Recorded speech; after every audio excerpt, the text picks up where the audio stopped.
Hello everyone, this is Xenocidel from Team Plasma here, and I'm here with a guest.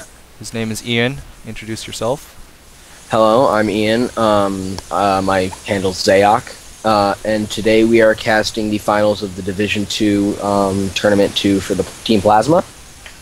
Yep, and we're going to start on the count of 3. So, 3, 2, 1, and go. We are casting this over the internet, by the way, so yeah, that's what's happening. Spawning in the bottom left position is our pink Protoss on Xelnaga Cavern's EpicGamertag. And in the top right is going to be our orange Terran AeronMerikh. Yeah. Yeah. A big thing on Xelnaga is a pretty standard map. It's got a very wide open natural, as a lot of you guys know. So the big thing for Terran and Protoss here is going to be a very safe expand. Terran can usually get away with a 1 barracks, but it can fall really easily to early pressure. So you'll usually see either a 2 racks expand with reactor or tech lab to give you some safety, while the Protoss will usually do a 3-gate offensive expand and expand behind a small push. And as for Protoss, usually you see a 3-gate robo against Terran because that's what they do. It's technically, you know, not many options unless you want to cheese for Protoss. Yeah, for Protoss on this map, usually sentries can usually be a very good opener, but the problem is that a very early aggressive 3 racks opening can really do a lot of damage with this wide open natural. So a 2-gate or 3-gate robo lets you get up enough gateway units, and then you still have the observer in case of banshees or any other kind of harassment that the Terran wants to throw at you. Yeah, and I also want to mention that Aaron is doing a good job at scouting around his base and over here on the left side of the map just to scout any proxy pylons going down.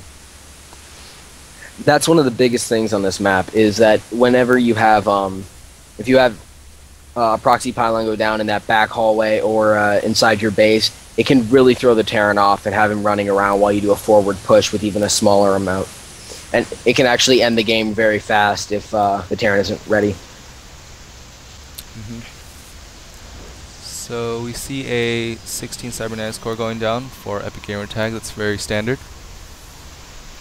Now, I don't know about you, Xenocidel, but I feel like the gateway and the cybernetics positioning is a little weird. He's not really trying to do anything with his buildings, and that pylon in front's really just hurting him. That's true. That's true. He puts a pylon in the very front, leaving him very vulnerable to getting supply blocked very early if the Terran decides to push out with 2 Marines.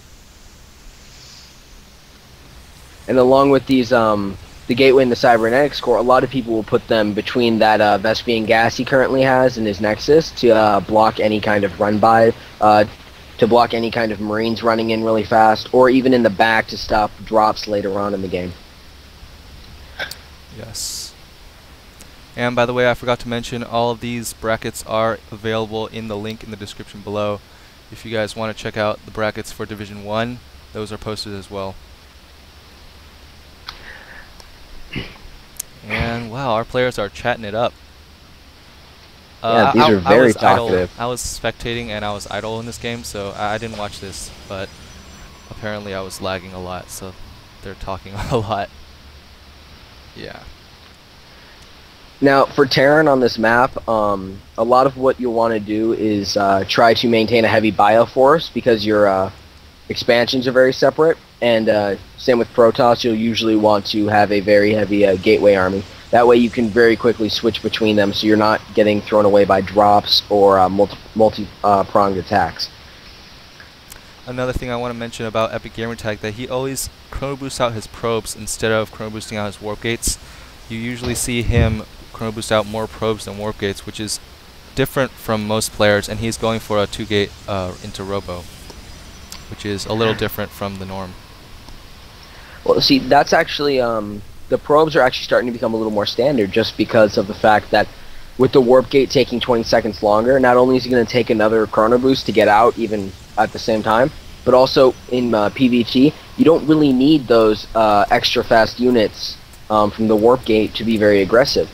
Like right now, you know, Aaron doesn't really have a lot to defend. If he had pushed up with that Zealot, Sentry, and Stalker, he could have actually done a lot of damage right now with some decent force fields. Right. And we see Aaron going for his command center right now, probably. Wait, he only has 2 barracks, and he's going for an kind of early expansion, I would say. But well, see, this is what I was talking about at the start. It's this 2 racks opening with 1 reactor and 1 tech lab. This lets you get your stim and your early bio upgrades, while still being pretty conservative and not being forced to be extremely aggressive like a 3 racks does. Yeah. He's also getting a factory and a Ghost Academy just to get those EMP, because those EMP are very effective against Protoss units, taking out almost all the shields. Lately, Ghosts have been showing up a lot more in play just because of the fact that sentries are very common, just in general, and the fact that the Ghost, even by itself, is still very good versus Zealots, sentries, or any light units the Protoss has. Right. We see this Orbit Command being morphed in, and we do see +1 attack and +1 armor research for the Protoss, +1 attack research for the Terran.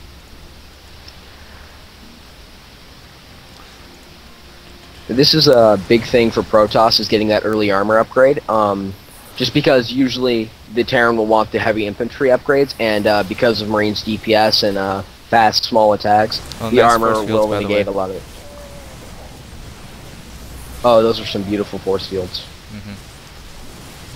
But the Marauders are going to walk around those rocks and stim and kill all those stalkers. Leaving one sentry leaving to run. Oh no, he's not going to make it. All of those Protoss forces gets taken out. He is also getting an expansion, by the way. Yeah, he's expanding behind this push even if he loses it. But that was actually a great job by Aaron making sure to take out those sentries. You cannot let the Protoss sit on sentries, just because that extra energy just turns into force fields, and later in the game force fields can really throw your entire army composition off. They can just eat you, they can just take you on in smaller chunks. Right. He's also go ahead. By killing those sentries, he's also forcing him to make more than he would probably want to normally, meaning he's delaying tech and also delaying upgrades. Because if you notice, he's not immediately grabbing his +1 weapons because he wants to make sure he can afford the rest of his tech tree. Right. He is going for a War Prism, so we might see some drops by the Protoss, which is not really that common, but it's starting to get more common, especially after this newest patch for some reason. I don't know exactly why. Now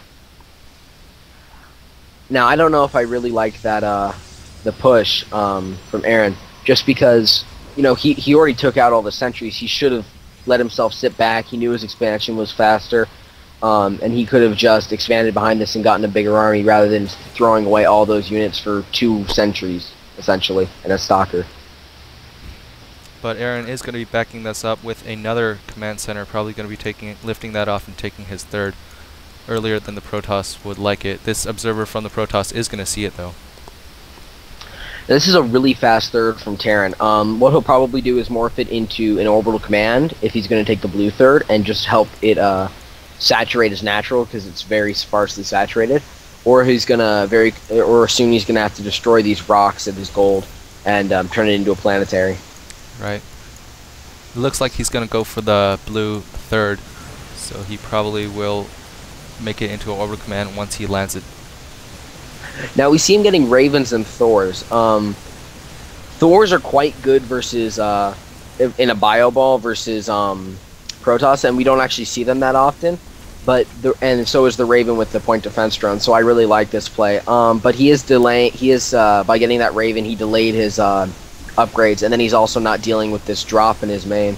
Yeah, this Ghost Academy might be actually been taken out if he's not careful, but he is going to be cleaning that up with the Marauders and Marines and repairing it with 2 SCVs. Protoss is now finally getting +1 attack on his ground army and Psystorm for his High Templars.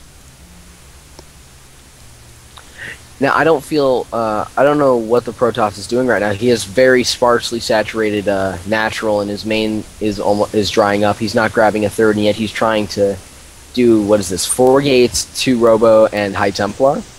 Yeah, he's also adding in, 2nd Robo, and he's probably going to go for a lot of Immortals, The High Templar is probably good against the Thor that's coming out, the Thors that he's getting, and to feed back the Thors and the Bio Ball to size from the army. He is breaking down those rocks, so he's getting that third base. So, but the Terran did get his third base earlier, so he will have an economic advantage. If you look at the income tab, he is kind of ahead because of those mules. These mules are really helping the Terran go ahead, even with his lesser saturation. But actually, I do actually like this play by Protoss. It's very non-conventional. You know, you don't often see the Immortal High Templar Zealot mix. But I do want to see him get at least charge for his Zealots, because that'll really help him take care of any Marauder force. Right, he did not research anything from the Twilight Council just yet. And his +1 attack is just now finishing, not getting any upgrades, further upgrades, because he has this. Oh, did feed back those 2 Thors right there, and gonna be killing those immediately. Now I don't know why he threw down the force fields there when he saw the Thors. He should have thrown up a few Guardian shields and done it more, right? And that would have been a lot more effective. He did lose all of his sentries, which is a huge loss for him, because now he has to waste a lot of gas instead of for Immortals. At this point, with the High Templar, though, he doesn't really need the sentries, because, especially because he saw Thors, the sentries essentially are just there for Guardian Shield, which isn't really worth it for the 100 gas when you could be spending 50 more for these High Templar, which not only feedback but also Psionic Storm, because he got that Raven and the 2 Thors very easily at the start. Right. We do see Terran vehicle weapons for Aeron, so we. Wait, how many Thors do we have on the field? We only have 1 Thor out, and not much army on Aeron. He's focusing more on upgrades and production buildings.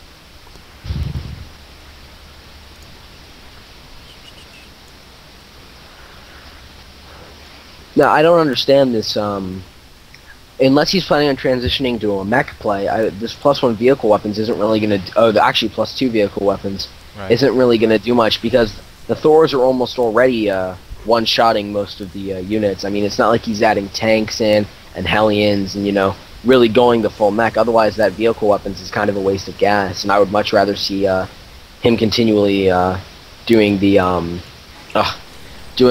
bio upgrades along with getting, say, Cloak or a Nuke or, you know, something other than the vehicle weapons. Well, he does have Hellion Blue Flame upgrade for some reason. So maybe he's hoping that he can start transitioning the mech, though he's adding on more and more barracks, which this isn't really adding up in the slightest, and he's even adding medevacs on. Right. So I don't know why he's getting Blue Flame upgrade when it's obvious that he's probably not going to go for any Hellion push. But maybe that was a misclick or something. He scanned his own army. What was that to take out Observer? But his Observer is over here. So and that's even in scan range, but he's not doing anything about it. Right. He does have 2 Observers right there. He didn't do anything to kill those. Well, one of them's almost dead. It only had 4 health, but I guess he didn't want to finish it off. Right. Man, there's a lot of BM between these 2 players. Now the Protoss is just about to finish his level 2 weapons, and he actually is getting charge and extended thermal lance, so we might see a transition into Colossus at this point. Yeah, he does not have any Colossus just yet, but it might prove pretty effective against these Marines that Aeron is massing. You know, I like how he sees his high Marine count, and so not only does he have now Psystorm, but he's also going to have the Colossus to really decimate that army, especially because Aeron's very seeming very strict about staying on this bio route. Right, and we do see 2 medevacs going to go for a drop in the Protoss main. I'm going to look at the vision of EpicGamertag. He does not see it until now, and still not moving his army. Not going to move. Still not doing anything about it. Going to be losing 1 warp gate. Going to be warping in 2 High Templars. Going to be feedbacking those 2 medevacs and blinking those stalkers up on the high ground to deal with it.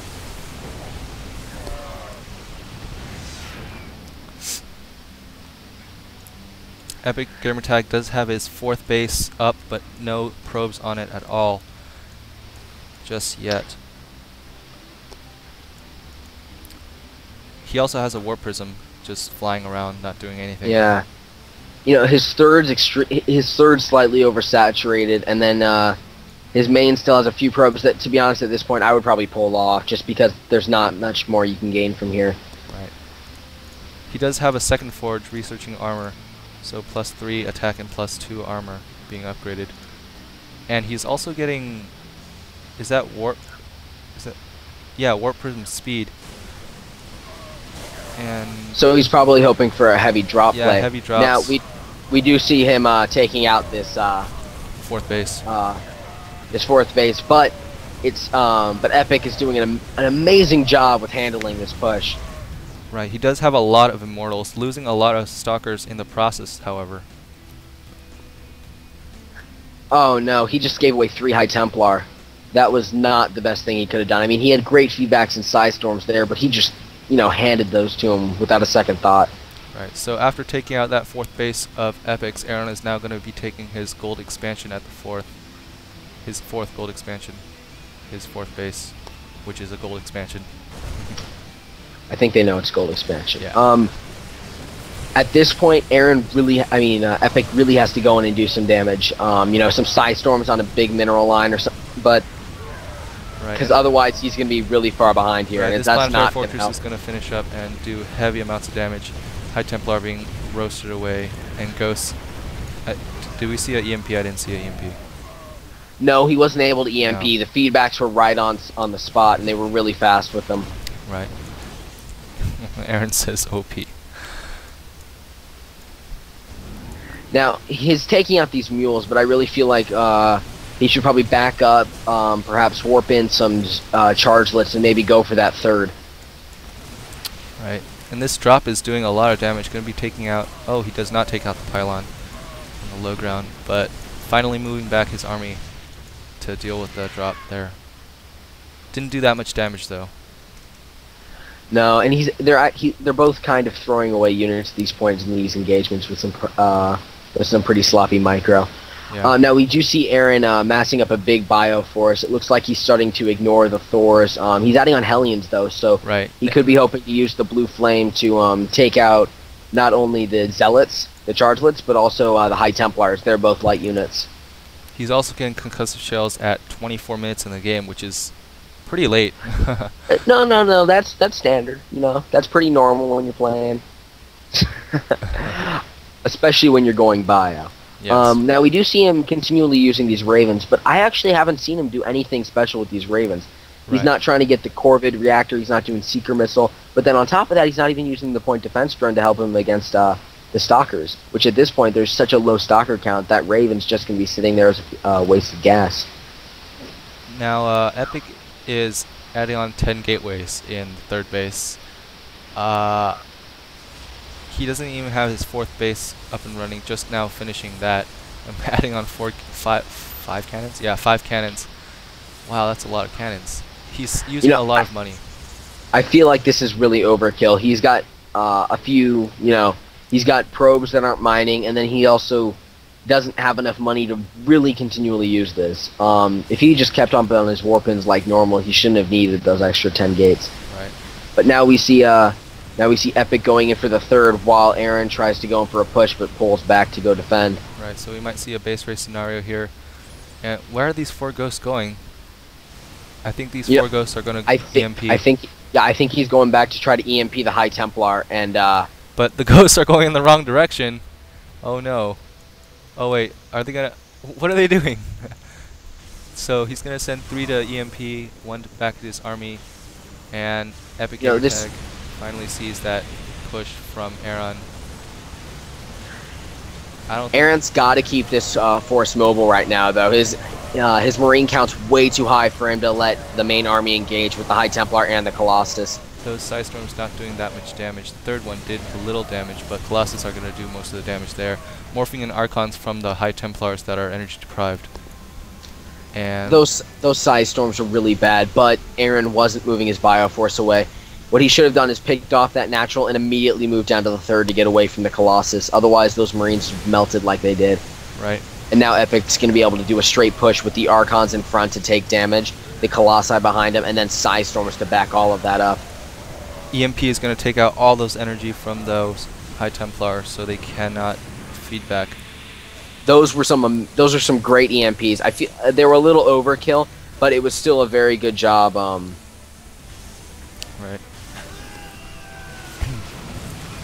Vikings arriving to trying to take out those Colossus, but they're going to be taken out immediately by the Stalkers. At this point, I feel like the Vikings were a little too late to really do much. You know, his big mistake there was massing up so many Marines when he saw the High Templar and Colossi force. And then even with that push, what he should have done is immediately try to go for the production or the third, both of which, well, even if he had gone for the third, he would have taken out all those gateways and really hindered his opponent. Right. And right now he is warping in 13 Stalkers, right here. So yeah, he did use his Warp Prism for some use. We didn't see that much big useful drops by Epic or Aeron for that matter. Well, this is pretty, this is actually some pretty innovative Warp Prism play. Usually you see them to drop around, but he's actually using it that instead of having to put proxy pylons up to warp in, he's using this as the warp-in point, and he's been pretty good about keeping it alive. Right. Because usually you see Warp Prisms not lasting that long, and remember, he did have that Warp Prism speed, so he can get that really out of there and save it. So you could use it as a temporary moving proxy pylon. So that's game 1, guys. We'll see you back in game 2 right after this.